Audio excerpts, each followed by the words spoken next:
Tonight on AXS TV, straight from New York City, it's Gotham Comedy Live, and this week's host, Pete Davidson. All right.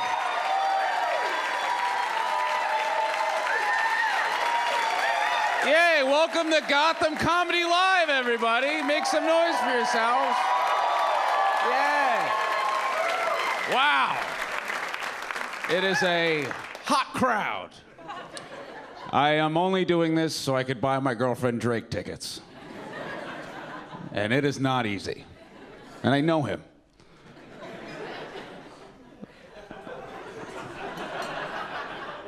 That's how much I love Drake. Like, I'll buy his tickets, and then I'll be like, okay.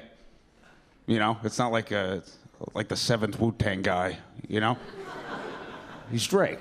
It's sick. Anyway, hopefully that StubHub confirmation happens when I get off stage. I feel like that's how every StubHub problem starts. It's like I was trying to order Drake tickets. Anyway, as you can see, that's what's going on in my life right now. Way to wait last minute, Petey. So here's what's going on in my life.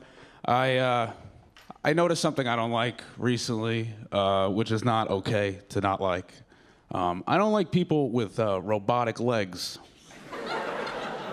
I'm not done. I don't like people with robotic legs that like wear shorts. You know? Because I feel like if you put on a pair of pants, nobody would know. You know, I feel like you're wearing shorts so everybody knows. You know, so you could cut the line at Cold Stone and get your ice cream in front of everybody else. Because that's what happened to me. I'll tell you this much. I was next in line at Cold Stone, all of a sudden fucking RoboCop walked in, and all of a sudden he was in front of me. And I was like, I don't think this would have happened if you had pants on.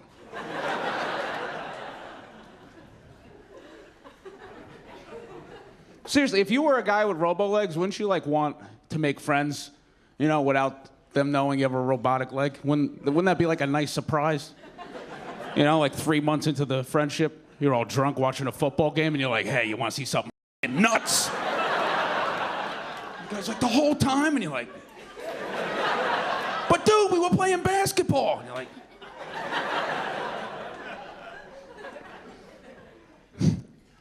if I had no arms, I wouldn't wear a vest.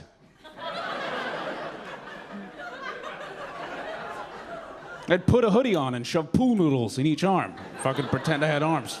Wait in line like everybody else. I'm getting older, which is, I just noticed, because I'm on the Propecia now.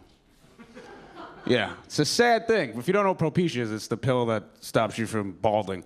And it's scary when you're going bald and you're 12. It's really scary.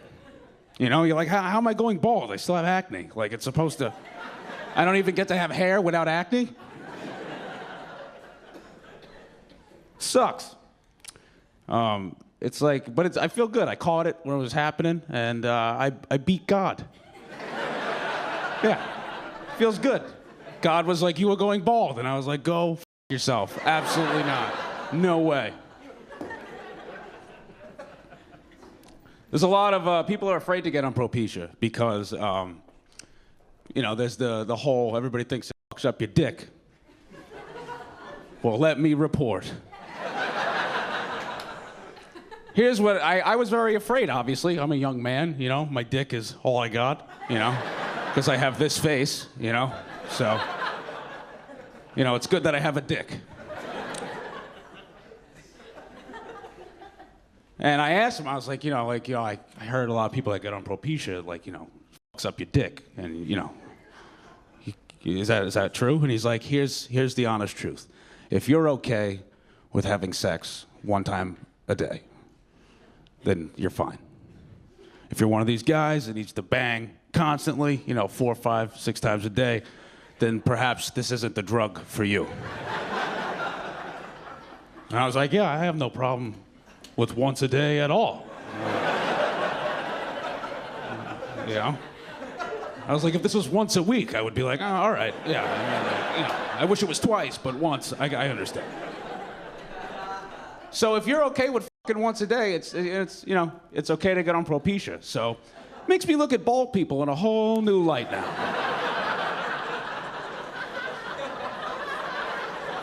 Whenever I see a bald dude, I'm like, you just can't keep your dick in your pants, Kevin.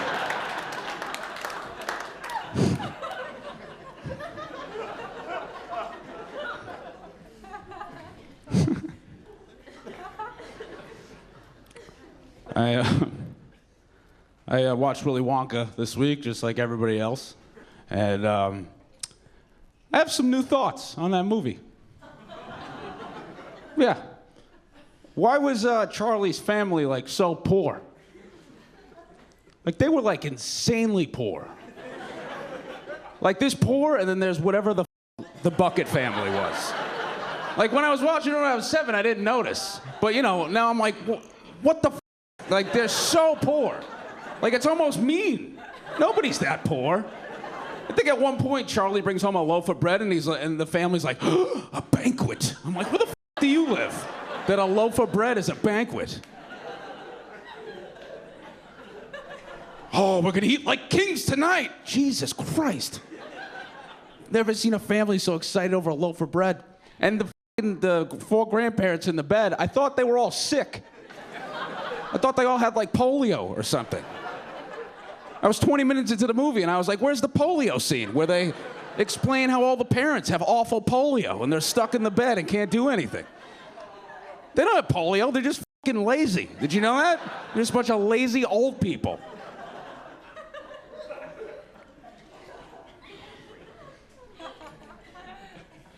My favorite scene in that movie, well, it's actually not in the movie because I wrote it. I added a scene to Willy Wonka, that's my favorite. So there's this scene where Charlie and his grandpa are talking, and Charlie's like, Grandpa, he goes, there has to be someone helping Willy Wonka. It's a big factory, I'm sure he's not alone. And the grandpa was like, oh, I'm sure there is, Charlie. But would have been awesome if Charlie was like, Grandpa, there has to be someone helping him in there. He can't be all alone. And then the grandpa was like, tiny little orange midgets, Charlie! Little orange midget slaves with green hair!